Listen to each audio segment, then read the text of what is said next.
अगर तुम इस वीडियो को देख रहे हो मतलब तुम भी 2027 में किसी ना किसी आईआईटी में एडमिशन लेने का सोच रहे हो एंड तुम भी कहीं ना कहीं सोच रहे हो कि 2027 में तुम्हारा भी एडमिशन टॉप आईआईटीज के टॉप ब्रांचेस में हो। कोचिंग वाले या फिर कोर्स वाले आपको ये तो बता देंगे कि क्या पढ़ना है, वो आपको ये तो बता देंगे कि अच्छा ये सिलेबस है, ये सिलेबस है, बट वो आपको ये कभी नहीं बताएंगे कि कैसे पढ़ना है। Hi everyone, my name is Priya Mishra and I am currently under graduate from IIT Kanpur and मैं पिछले 3 साल से ही बच्चों को केमिस्ट्री की ऑनलाइन ट्यूशंस दे रही हूँ फॉर जेई एंड नीट। अगर आपने जेई 2027 को टारगेट किया है तो आपको अभी से यानी कि आज से क्या करना पड़ेगा। होपफुली आप सबके 10th क्लास के बोर्ड एग्जाम्स ओवर हो गए होंगे, कुछ लोग अपने वेकेशंस पे गए होंगे एंड कुछ लोग ये सोच रहे होंगे कि उन्हें भी किसी वेकेशन पे जाना है एंड कुछ लोग का ये होगा कि ठीक है 10th तो ओवर हो गया बट अब हमें अपने जेई यानी कि 11th प्लस जेई की प्रिपरेशन करनी शुरू करनी चाहिए। ट्रस्ट मी, अगर तुमने इस वीडियो को पूरा देखा एंड मेरी बताई गई हर चीजों को फॉलो किया ना तो तुम बहुत सारे बच्चों से अपने आप आगे निकल जाओगे। तो आपको स्क्रीन पे कुछ चीजें दिख रही होंगी जिनके बारे में आज हम इस वीडियो में डिस्कस करने वाले हैं। सबसे पहले हम बात कर लेते हैं कि सबसे बड़ी मिस्टेक क्या होती है जो हर जेई एस्पायरेंट करता है। इवन मैंने भी अपने टाइम पे किया था कि जैसे ही बच्चों का 10th एग्जाम ओवर होता है, पता है बच्चे क्या सोचते हैं, अरे यार 10th अभी अभी तो पेपर हुआ है, अभी तो 2 साल बचे हैं, चलते हैं थोड़ा घूम आते हैं, 2-4 महीना चिल करते हैं, उसके बाद तैयारी शुरू करेंगे। अगर आप भी इनमें से आते हो तो संभल जाओ, सुधर जाओ, ऐसा कुछ भी मत करना। ऐसा मैं क्यों बोल रही हूँ अभी सुनना। देखो, बहुत सारे ऐसे बच्चे होते हैं। मैं अगर आपको आईआईटी के बारे में थोड़ा सा बता दूं तो आईआईटी में हर साल 10 लाख बच्चे तो फॉर्म को भरते ही भरते हैं, जिसमें से बस 10,000 बच्चों का आईआईटी में सिलेक्शन होता है, यानी कि वो आईआईटी कॉलेज में जाते हैं। उन 10,000 में से भी 4,000 जो बच्चे होते हैं वो टॉप आईआईटीज में जाते हैं। मतलब 10 लाख बच्चों में से 4,000 बच्चों को ही टॉप आईआईटीज के कुछ अच्छे ब्रांचेस मिलते हैं, बाकी को किसी को बस आईआईटी मिलता है, किसी को एनआईटी मिलता है या फिर किसी को ट्रिपल आईटी मिलता है। तो आखिर ऐसा क्या डिफरेंस होता है कि किसी को आईआईटी के टॉप ब्रांचेस मिलते हैं एंड ऐसा क्या डिफरेंस होता है कि किसी को एनआईटी या ट्रिपल आईटी में ही खुश हो जाना पड़ता है। बहुत सारे ऐसे लोग हैं जो 8th या 9th से ही जेई को सीरियस ले रहे हैं एंड उनका यही टारगेट है कि उन्हें कुछ ना कुछ करके जेई फोड़ देना है। बहुत सारे ऐसे लोग हैं कि जिनके घर में ऑलरेडी कोई ना कोई आईआईटीन है तो वो अपने भाई या अपनी बहन को गाइड कर रहा है कि तुमको इस तरह से पढ़ना है। बट डोंट वरी, आप इस चैनल को सब्सक्राइब कर देना। अगर आपके घर में आपका कोई दीदी या आपका कोई भैया आईआईटीन नहीं है तो मैं आपके आईआईटीन दीदी हूँ। मैं आपको स्टेप बाय स्टेप चीजें बताऊंगी, बट इसके पहले मैं श्योर कि आपको चैनल सब्सक्राइब करना पड़ेगा। वो लोग तो पहले से ही तैयारी कर रहे हैं। बहुत सारे ऐसे बच्चे हैं जो 8वीं से 9वीं से सीरियस तैयारी कर रहे हैं। बहुत सारे ऐसे लोग हैं जिनके घर का कोई बड़ा एल्डर भाई या बहन वो आईआईटीन है जो कि अपने भाई बहन को गाइड कर दे रहा है। बच्चे तुम लोग ना तो तुमने 9th से या 10th से जेई की प्रिपरेशन करी है, ना ही तुम्हारे घर में ऐसा कोई है जो तुम्हें बता सके। इस केस में तुम्हें क्या करना है। अब तुम ये सोच रहे होगे ना कि हाँ वो बच्चे तो तुमसे ऑलरेडी आगे जा चुके हैं। हाँ मैं मानती हूँ जा चुके हैं, बट तुम भी उनके बराबर या उनसे आगे जा सकते हो क्योंकि अभी अभी तुम्हारी 10th खत्म हुई है।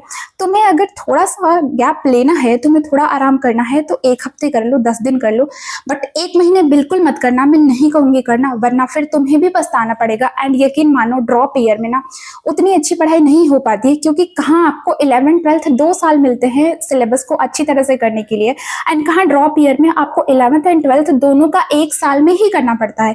तो ऑब्वियसली अगर आप किसी चीज को 2 साल में अच्छे से नहीं कर पाए तो 1 साल में कैसे कर पाओगे। इसीलिए सीरियस हो जाओ एंड वो गलती मत करो जो बाकी लोग कर रहे हैं कि अरे यार अभी अभी तो मेरा बोर्ड का एग्जाम खत्म हुआ है, थोड़ा चिल करते हैं बाद में करेंगे। नहीं, अभी से आज से तैयारी शुरू कर दो। Second question is how to choose coaching, online, offline, Kota और ओन सिटी। देखो ये बहुत बड़ा सवाल है एंड बहुत सारे बच्चों का सवाल होता है। मैं आपको कुछ सिनारियो बताती हूँ। अगर मैं अपनी बात करूं, क्योंकि मैंने 2018 से ही प्रिपरेशन करनी शुरू की थी आईआईटी की, बट मेरे टाइम पे ऑनलाइन चीज़ें नहीं थी। इवन मेरे पास तो कीपैड फ़ोन था, तो मुझे कुछ पता नहीं था कि अच्छा ऑनलाइन भी कोर्सेज मिलते हैं एंड उस टाइम पे कुछ चीज़ें थी भी नहीं। बट अगर आज की डेट में मेरे से कोई कहे कि तुम प्रिया क्या चूज़ करती, ऑनलाइन चूज़ करती या ऑफलाइन चूज़ करती, तो अगर मैं अपने फादर के फाइनेंसेस की बात करती तो मैं ऑब्वियसली ऑनलाइन चूज़ करती, क्योंकि जो पढ़ाई आपको शायद 1.5 लाख रुपए दे के ना मिले वो पढ़ाई आपको 5,000 रुपए में मिल सकती है। मैं आपको ऑनलाइन प्लस ऑफलाइन दोनों के कुछ कमियां एंड कुछ खूबियां बताती हूँ। कि अगर आप कोटा जैसे सिटी में किसी कोचिंग में इनरोल करते हो तो वहाँ पे एक बैच नहीं रहेगा, लाइक 11th क्लास की 10 से 12 बैचेस रहेंगी एंड टॉप से होते होते होते नीचे तक जाएगा। जो नीचे वाली बैचेस होंगी उनमें टीचर उतने अच्छे नहीं होंगे एज कम्पेयर टू जो बैचेस ऊपर की होंगी। एंड सेकेंड बात, आपको वो बैच ऐसे नहीं मिलेगा कि आपका एडमिशन हुआ एंड सबको टॉप दे दिया गया। वहाँ पे एग्जाम होते रहते हैं, उसके बेसिस पे आपको बैचेस मिलते रहते हैं। ऐसा वहाँ पे कोचिंग इंडस्ट्री में सिस्टम होता है। बट जब मैं कोचिंग पढ़ने गई थी एंड उस टाइम पे रेजोनेंस एंड एलन टॉप में था, जब मैं पढ़ने के लिए गई थी रेजोनेंस से बहुत बच्चों का सिलेक्शन होता था। बट क्योंकि मेरा जो बैच था वो शुरू का चौथा बैच था, यानी कि RJ1 टॉप बैच था एंड मेरा बैच RJ4 था, वहां पे भी मुझे 2 टीचर ही अच्छे मिले थे, मैथ्स के एंड केमिस्ट्री के। फिजिक्स के टीचर मुझे नहीं अच्छे मिले थे, जिसकी वजह से मुझे शाम को जाना होता था। तो majority of the coaching industries ऐसी होती हैं जिनमें तीनों टीचर आपको अच्छे नहीं मिलेंगे। कोई 2 टीचर आपको अच्छे मिल सकते हैं, बट तीसरा टीचर आपको अच्छा नहीं मिलेगा। उसके लिए चाहे आपको ऑनलाइन का सहारा लेना पड़ेगा, चाहे आपको शाम को किसी और बैच में जाना पड़ेगा। ये चीज मैं नहीं कह रही हूँ, मेरे आसपास भी मेरे साथ जितने बच्चे पढ़े हैं वो भी मुझे बताते हैं एंड जिन बच्चों को मैंने पढ़ाया है वो भी बताते हैं। तो पहला, अगर आप किसी कोचिंग इंडस्ट्री में जाते हो, अगर आपने किसी कोचिंग में अपना नाम इनरोल किया है, तो कोचिंग में एडमिशन कराना ही है तो आप कोटा में करा सकते हो। आप अपने पेरेंट्स के साथ किसी के साथ रह सकते हो एंड सही है वहां पे। मतलब आप एलन में ले लो, रेजोनेंस में ले लो, रिलायबल में ले लो, वाइब्रेंट में ले लो, बंसल है, मतलब बहुत सारी कोचिंग है, PW है, बहुत सारी वहां पे कोचिंग है, मोशन वगैरह है, ले लो। बट ध्यान रखना, जो वहाँ के मेन टीचर होते हैं, जिनके लेक्चर्स आपको यूट्यूब पे दिखते हैं, वो आपको नहीं पढ़ाएंगे, दूसरे टीचर आपको पढ़ाएंगे। क्योंकि वो टीचर्स बस टॉप बच्चों को पढ़ाते हैं। टॉप बच्चे कौन? जो rank 1, rank 2, rank 3, even under 100 rank लाने वाले हैं। वहीं पे अगर हम बात करें ऑनलाइन ट्यूशन की, जिसमें आपका डिसिप्लिन मैटर करता है, वहां पे अगर आप डिसिप्लिन हो एंड अगर आपके फैमिली के फाइनेंसेस उतने अच्छे नहीं हैं, मैं आपको बोलूंगी चुपचाप एक बैच खरीदो एंड उस बैच से पढ़ना शुरू करो। बट बैच को भी कैसे खरीदना है? लेट सपोज आपने PW का या अनअकैडमी का कोई एक बैच खरीदा, बट बैच को खरीदने से पहले ही आपको देखना पड़ेगा कि उस बैच में कौन कौन से टीचर हैं जो पढ़ाएंगे आपको। सपोज आपको PW के पंकज सर हैं, वो आपको केमिस्ट्री पढ़ा रहे हैं, जाओ यूट्यूब पे पंकज सर केमिस्ट्री सर्च करो एंड उनका कोई एक लेक्चर अटेंड करके देखो। अगर उनका लेक्चर आपको समझ में आता है, मतलब वो बैच जो है वो आपके लिए सही है। बट अगर आपको नहीं समझ में आता है तो मैं नहीं कहूंगी कि बैच को खरीदो। तो 2 केसेस है, अगर आपके फादर के फाइनेंसेस बहुत अच्छे हैं तो आप जा सकते हो कोटा, है ना, वो एक चॉइस है। बट कोटा जाने से पहले भी ध्यान रखना कि वहां पे सारे टीचर आपको अच्छे नहीं मिलेंगे, कोई 2 टीचर अच्छे मिल सकते हैं। तीसरे टीचर के लिए या तो आपको ऑनलाइन पढ़ना पड़ेगा या तो आपको शाम को आना ही पड़ेगा, इसका कोई दूसरा चांस है ही नहीं। अगर आपके फादर के फाइनेंसेस उतने अच्छे नहीं है या फिर आप उनमें से आते हो कि जिनको घर से बाहर जाना पसंद नहीं है, वो अपने घर पे ही रहना चाहते हैं, तो आप ऑनलाइन बैच ले सकते हो। ऑनलाइन बैच लेते टाइम भी आपको देखना पड़ेगा कि आपको फिजिक्स, केमिस्ट्री, मैथ्स कौन पढ़ा रहा है एंड उन टीचर्स के नाम को आपको यूट्यूब पे सर्च करना है एंड उनके लेक्चर्स को आपको अटेंड करना है। रेगुलर स्कूल या फिर डमी स्कूल, ये बहुत अच्छा क्वेश्चन है एंड इस चीज के बारे में ना मैं तो आपको पास्ट 2018 से 2025 7 साल के एक्सपीरियंस से बता सकती हूँ भाई। आंख बंद करके डमी स्कूल में करा लो, आंख बंद करके पढ़ा लो। स्कूल वाले 2 रुपए की पढ़ाई नहीं कराते, मैं ज्यादातर स्कूल्स की बात कर रही हूँ, 2 रुपए की पढ़ाई नहीं कराते। बच्चे को होम ट्यूशन करना ही करना है, या तो बच्चा ऑनलाइन पढ़ रहा है या तो बच्चा किसी कोचिंग में जा रहा है। मैंने रेयरली किसी को देखा है कि जो स्कूल के भरोसे पढ़ के जिसने कुछ किया है। हाँ, बहुत सारे ऐसे बच्चे होते हैं, मेरे खुद के ऐसा स्टूडेंट है जिनको मैंने पढ़ाया है, वो स्कूल रेगुलर जाते थे बट उन्होंने अपने स्कूल में ऐसा कभी ओपनली नहीं बताया कि वो किसी कोचिंग में पढ़ते हैं। उन्होंने यही कहा कि वो सेल्फ स्टडी करते हैं एंड वो स्कूल में पढ़ते हैं, बट एक्चुअली में वो तो होम ट्यूशन पढ़ रहे थे ना, ये चीज है। तो मेरे हिसाब से डमी स्कूल करो अगर पॉसिबल हो तो। सुनने में आता है कि अब डमी स्कूल शायद बैन हो गया है, ऐसा कुछ तो है। तो ऐसे स्कूल में एडमिशन कराओ जहां पे आपका आना जाना मैटर नहीं करता हो। अगर आप जेई को सीरियस ले रहे हो तो बेस्ट स्टडी मटेरियल, बहुत अच्छा सवाल है, मतलब बहुत ही अच्छा सवाल है।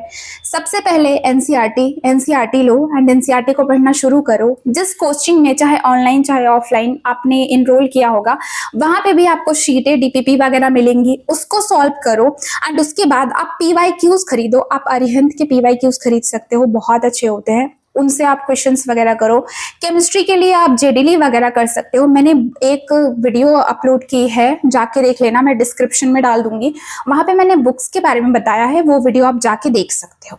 दीदी आपने सब कुछ तो बता दिया, बट आपने एग्जाम पैटर्न तो बताया ही नहीं। आपको किसी आईआईटी में एडमिशन लेना है तो आपको 2 एग्जाम्स देने पड़ते हैं, JEE mains and JEE advance. जब आप जेई मेंस का एग्जाम देते हो एंड अगर आपकी जेई मेंस में रैंक 2.5 लाख के अंदर आती है तो आप जेई एडवांस में बैठ सकते हो।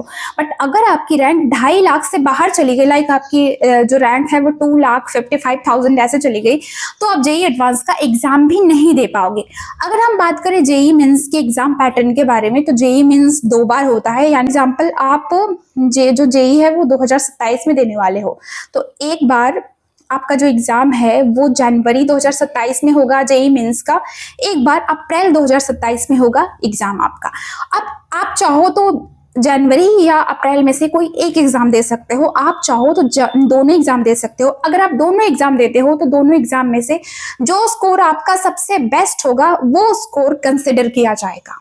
एंड अगर हम एग्जाम पैटर्न की फिर से बात कर ले तो जेई मेंस में टोटल 75 क्वेश्चंस होते हैं, जिनमें से 25 केमिस्ट्री के, 25 फिजिक्स के एंड 25 मैथ्स के होते हैं, जो हर एक पर्टिकुलर सब्जेक्ट में, लाइक फिजिक्स में 20 क्वेश्चंस जो होते हैं वो ऑब्जेक्टिव होते हैं एंड जो 5 क्वेश्चंस होते हैं वो सब्जेक्टिव टाइप के होते हैं। सेम चीज आपका फिजिक्स में होता है, सेम चीज आपका मैथ्स में होता है। आपको एक सही आंसर देने पे मिलते हैं +4 एंड आपको एक गलत आंसर देने में मिलते हैं -1। ये आपका पैटर्न होता है। वहीं पे अगर हम जेई एडवांस की बात करें तो जेई एडवांस के जो नंबर ऑफ क्वेश्चंस होते हैं ना वो ईयर बाय ईयर वैरी करते रहते हैं और उनकी जो उनका मार्किंग सिस्टम है वो भी वैरी करता रहता है। वो श्योर नहीं होता है कि इतनी मीन्स है, उसका एक फिक्स है कि हाँ आपके जो हर एक क्वेश्चन है वो 4 नंबर के आएंगे एंड टोटल 75 क्वेश्चंस ही रहेंगे। बट जेई एडवांस में ऐसा नहीं होता है, वो डिपेंड करता है कि कितने क्वेश्चंस किस साल दे रहे हैं। मैं जेई एडवांस के बारे में एक अलग से वीडियो जरूर बनाऊंगी, कमेंट करना अगर चाहिए तो। जेई एडवांस होता है वो 6 आवर्स का पेपर होता है। लाइक आपका जो पहला एग्जाम होगा वो, लाइक अगर आपका संडे को एग्जाम है तो आपका जो पेपर 1 होगा वो 9 to 12 होगा, 9 से 12, एंड जो दूसरा एग्जाम होगा वो फिर आपका 2 से 5 होगा। एक ही दिन होता है बट 6 घंटे का पेपर होता है एंड आपको बीच में 1.5 से 2 घंटे का गैप मिलता है। अगर आपको JEE mains and JEE advance को टैकल करना है, अगर आपको अच्छा नंबर लाना है, अगर आपको IITian बनना है, तो क्या आपको रेगुलर 10 से 12 घंटे पढ़ने की जरूरत है? तो आंसर है हाँ। देखो कुछ लोग ऐसे होते हैं जिनका मैक्सिमम आउटपुट तब निकलता है जब वो मैक्सिमम आवर्स स्टडी करते हैं एंड बहुत लोग ऐसे भी होते हैं जिनका maximum output minimum hours of study में निकल जाता है। बट आपको मिनिमम 8 घंटे तो रेगुलर पढ़ना ही पड़ेगा। अब 8 घंटे पढ़ने का मतलब मैं ये नहीं कह रही कि बस किताब लो लेके बैठ जाओ देखते रहो, नहीं, पढ़ना है, चीजें पढ़नी है एंड स्टार्टिंग से ही कोई चीज पढ़ो, उसके क्वेश्चंस सॉल्व करने हैं, तभी आप जेई मेंस को टैकल कर पाओगे। सेकंड पार्ट और चाहिए एंड अगर आपके और भी क्वेश्चंस है तो आप मुझे कमेंट सेक्शन में पूछ सकते हो, मैं नेक्स्ट वीडियो उसके ऊपर बनाऊंगी।